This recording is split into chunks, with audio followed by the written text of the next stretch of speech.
Hello everyone, welcome to the class. I am Priyanka Daya. We have started unit and measurements from the last video and we are doing dimensional analysis. Actually we are calculating dimension formulae from the last video, तो हम उसी को continue करेंगे आगे. तो आज मैं जो आपको नेक्स्ट डायमेंशन फॉर्मूला डिराइव करके दिखाने वाली हूँ, सोल्व करके दिखाने वाली हूँ, उससे आपको हेल्प मिलेगी कि जो हमने पहले डायमेंशन फॉर्मूले कैलकुलेट किए हैं उनको थोड़ा सा रिवाइज हम कर देंगे. हमने लास्ट वीडियो में भी जब हम डायमेंशनल फॉर्मूलों को कैलकुलेट कर रहे थे तो वहाँ पे हम क्या लेकर चल रहे थे, मैंने आपको एक ईजी टेक्निक, ईजी मेथड बताया था लर्न करने का कि अगर हम प्रीवियस फॉर्मूले को याद रखते हैं कि जैसे फोर्स को लेकर मैंने बोला कि force is a very very important dimensional formula for others, क्योंकि जितनी भी जो बाकी की फिजिकल क्वांटिटीज़ हैं, बहुत सारी फिजिकल क्वांटिटी कहीं ना कहीं फोर्स पे डिपेंड करती हैं जब हम उसको डायमेंशनली कैलकुलेट करते हैं. तो अगर हम फोर्स को याद रखते हैं तो हम डायरेक्ट पुट करके बहुत जल्दी उसका डायमेंशन निकाल लेते हैं. तो ऐसे ही तो रिवीजन भी आपको हो जाएगी. तो मैं उसको पूरा ही एक फॉर्मूला जो हम ले रहे हैं आज स्टार्ट कर रहे हैं तो उसमें आपको कई टाइप के डायमेंशन यूज हो जाएंगे और हाउ टू कैलकुलेट. एक्चुअली अगर आपको डायरेक्ट याद नहीं है तो आप एक प्रॉपर तरीके से एग्जाम में अगर आप भूल गए हैं फॉर्मूला लेकिन बेसिक आपको याद है तो किसी भी फिजिकल क्वांटिटी का आप डायमेंशन इजीली कैलकुलेट कर सकते हैं. तो आइए करते हैं. मैंने लिया है यूनिवर्सल कांस्टेंट ऑफ ग्रेविटेशन. ये हमें कहाँ से मिलता है, आप लोगों ने सबने पढ़ा है ये क्लास 9th में. न्यूटन ने जो लॉ ऑफ ग्रेविटेशन हमें दिया था उसी से हमें ये कांस्टेंट ऑफ ग्रेविटेशनल कांस्टेंट की वैल्यू मिलती है जिसको हम यूनिवर्सल कांस्टेंट बोलते हैं और कैपिटल जी से इसको रिप्रेजेंट करते हैं. तो from according to Newton's gravitational law वहाँ से हमें जो मिला था, हमें फॉर्मूला मिलता है basic F is equal to G m1 m2 by r square. According to this formula, this F is force between the two masses. कोई भी जो दो ऑब्जेक्ट हैं जिनके बीच में ग्रेविटेशनल फोर्सेस लगती हैं, उन दोनों जो मास हैं, उन जो दो ऑब्जेक्ट हैं उन दोनों के मास पे डिपेंड करती है ये फोर्स. उनके बिटवीन जो फोर्स लग रही होती है उसी को हम ये F से रिप्रेजेंट करते हैं.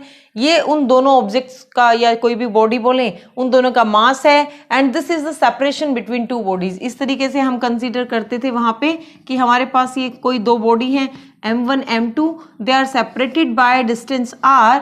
देन व्हाट विल हैपन, अगर हम उसको under the effect of gravity देखते हैं तो कैसे फोर्सेस एक्ट करती हैं, तो ग्रेविटेशनल लॉ हम वहां से ऐसे निकालते हैं. तो अब इसको डायमेंशनली कैसे करने वाले हैं, हमें चाहिए g की वैल्यू. तो फॉर्मूले को सिंपल हम यहां लेकर आएंगे. हमें जब g की वैल्यू चाहिए तो g को हम रखते हैं इधर.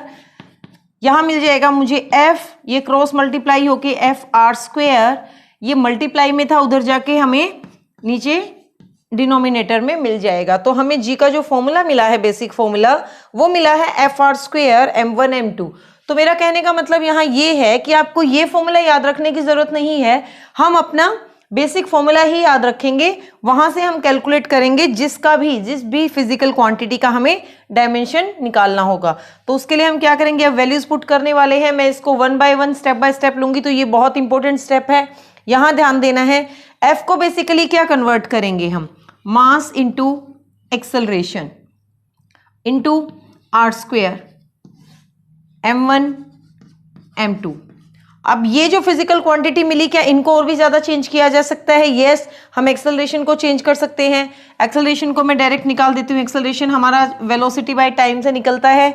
तो वेलोसिटी का डायमेंशन क्या था, LT-1. ये कहाँ से आया था, डिस्टेंस अपॉन टाइम से. तो डिस्टेंस अपॉन टाइम से हमें मिला L/T. T ऊपर जाकर मिला LT-1. तो वेलोसिटी हमें LT-1 मिली.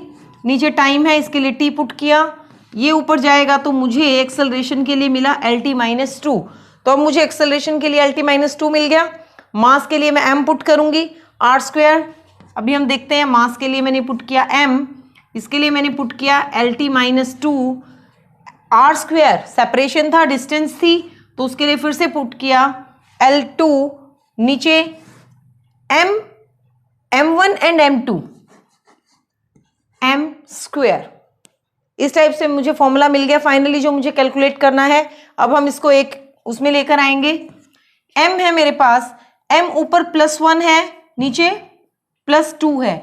जब नीचे से ऊपर जाएगा तो यहाँ +1 है, ये वाला ऊपर जाएगा तो हमें क्या मिल जाएगा, -2. तो +1 -2, मुझे यहाँ मिलेगा m-1।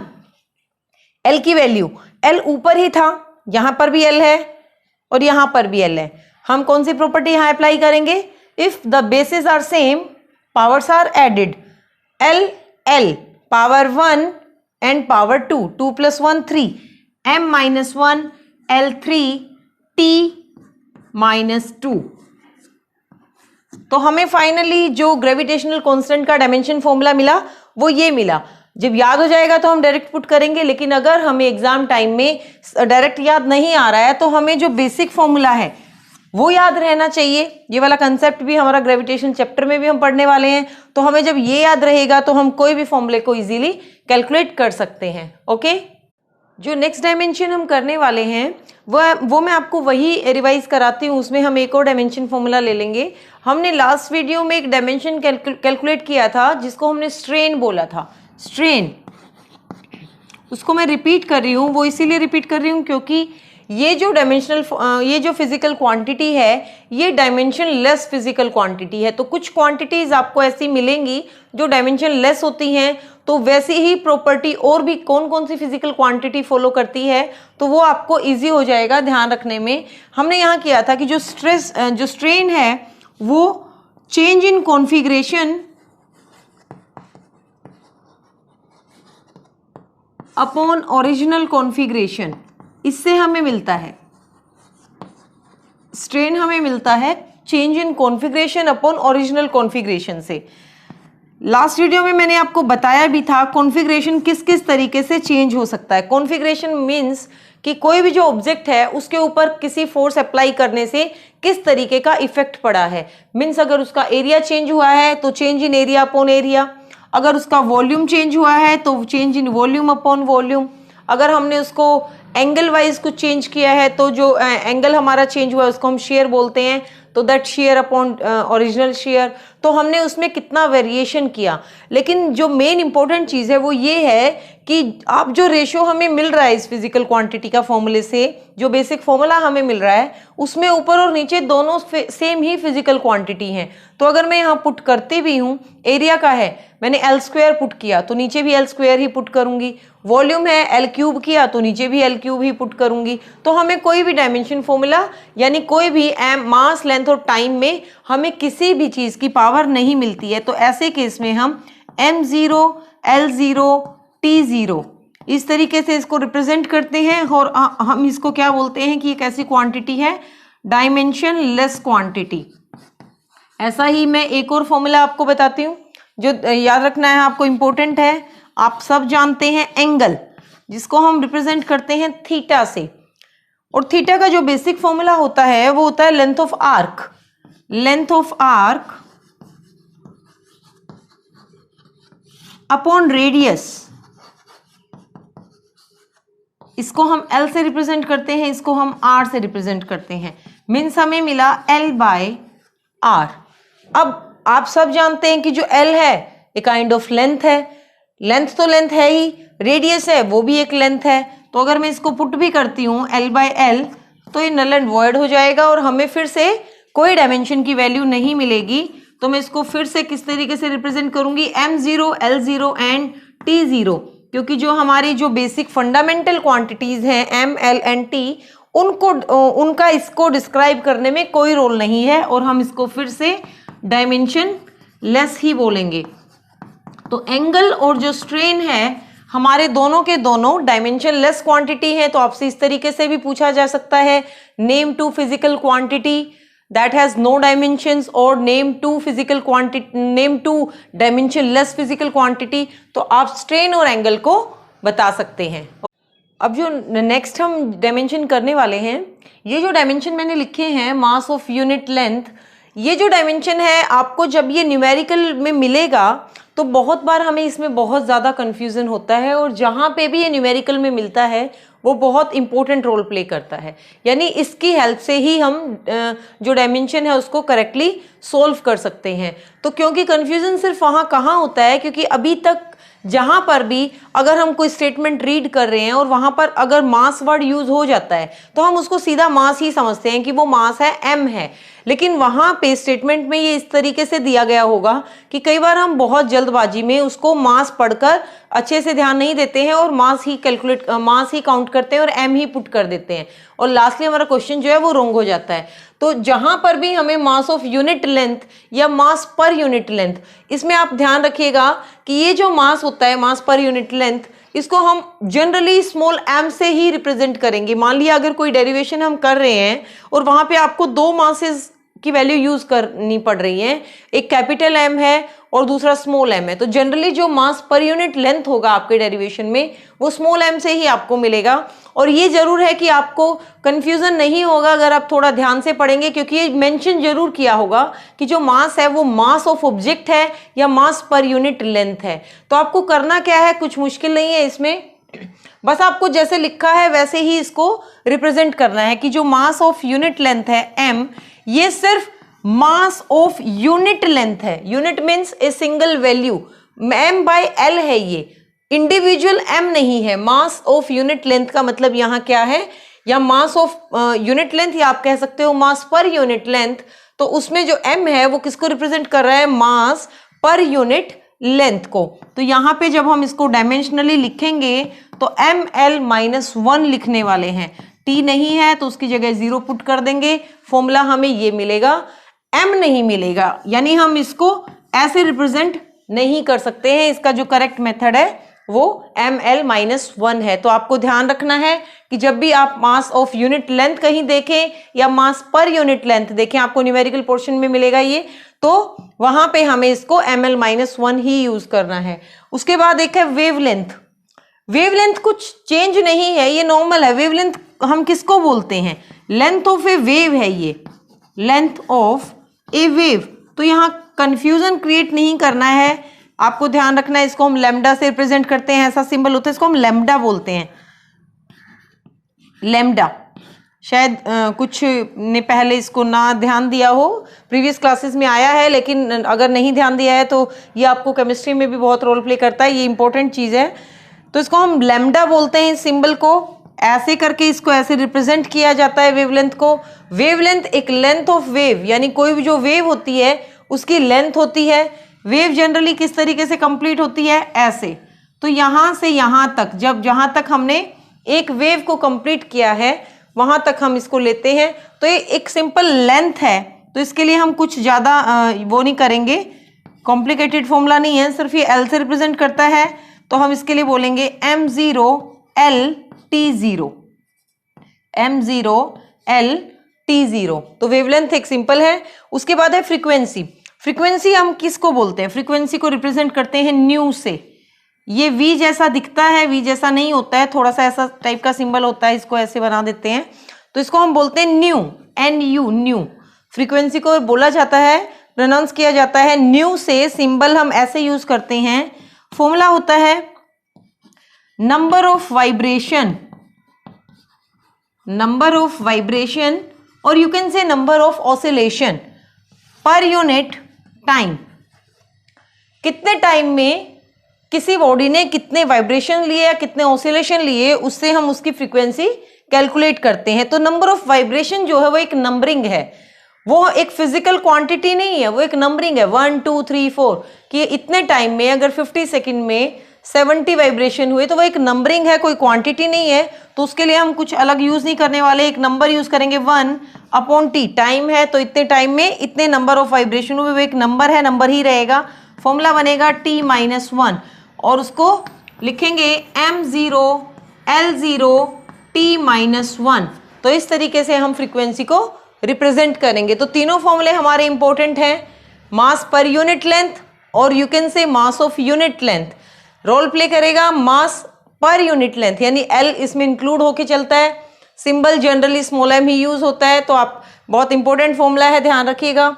वेवलेंथ एक सिंपल लेंथ ऑफ वेव ही होती है, तो अलग से फॉर्मूला नहीं होता। जो भी डिस्टेंसेज या सेपरेशन के लिए हम L यूज करते हैं वही वेवलेंथ के लिए यूज करते हैं। सिंबल इसका लैम्डा होता है। फ्रीक्वेंसी न्यू से रिप्रेजेंट करते हैं, न्यू एंड वी टाइप का, इस टाइप का सिंबल होता है। आप इसको ऐसे मोड़ना नहीं है, इसको ऐसे नहीं करना, ये वी बन जाती है, ये वेलोसिटी का सिंबल होता है, तो हमें इसको डिफरेंशिएट रखना है। ये इस टाइप से इसका सिंबल बनता है। फॉर्मूला यूज करते हैं number of vibrations per unit time, कि कितने टाइम में कितने वाइब्रेशंस हुए। तो टाइम को नीचे लेकर जाते हैं, जब ऊपर लेकर आते हैं तो इनवर्स फॉर्म में वो +1 था, ऊपर जाकर -1 हो जाता है। रिप्रेजेंट करते हैं m0 L0 t-1 से। जो हम नेक्स्ट डायमेंशन कर रहे हैं वो भी थोड़ा कॉन्ट्राडिक्टरी टाइप है, इम्पोर्टेंट। और जो इस टाइप के डायमेंशंस होते हैं, जैसे मास पर यूनिट लेंथ था, वैसे ही डायमेंशन फॉर्मूलों से जो न्यूमेरिकल पोर्शन है वहाँ सबसे ज़्यादा पूछा जाता है, क्योंकि हम उनको जनरली लेते हैं, कैजुअली लेते हैं, उसको वर्ड रीड किया और उसको एज इट इज़ हम पुट कर देते हैं और वहीं हमारी मिस्टेक हो जाती है। तो ये जो दोनों डायमेंशन अब मैं लेने वाली हूँ, ये हमारे लास्ट डायमेंशन है। और भी बहुत सारे डायमेंशन होंगे इस यूनिट में जो याद आपको करने पड़ेंगे, लेकिन वो ईजी हैं। आप जैसे जैसे न्यूमेरिकल के गो थ्रू जाएंगे तो अपने आप ही आपको पता चल जाएगा कि हमें करना क्या है, और यही मेथड हम फॉलो करेंगे उनके लिए भी। तो क्वेश्चंस में जैसे जैसे और अगर कोई वैल्यू आती है तो हम उसको सॉल्व करेंगे वहाँ पर। अगर जो इस टाइप का आपको कुछ मिलता है, हमें ये न्यूमेरिकल पोर्शन में भी मिलने वाला है ये, तो ये भी क्या है कि distance travelled in nth second, यहाँ पर मिलता है हमें distance travelled in nth second. तो जनरली जब आप उसको रीड करते हैं स्टेटमेंट को, तो हम देखेंगे कि हम उसको डिस्टेंस ही पढ़ रहे हैं कि ये डिस्टेंस है, इतना डिस्टेंस ट्रेवल हुआ nth सेकेंड में। अब आप ये देखिए कि जब आप जनरली मैथ्स में कोई क्वेश्चन करते हैं, और अगर मैं आपको, मैथ्स का बहुत बेसिक फॉर्मूला है डिस्टेंस, स्पीड और टाइम का जो रिलेशन है हमारा, distance is equal to speed into time.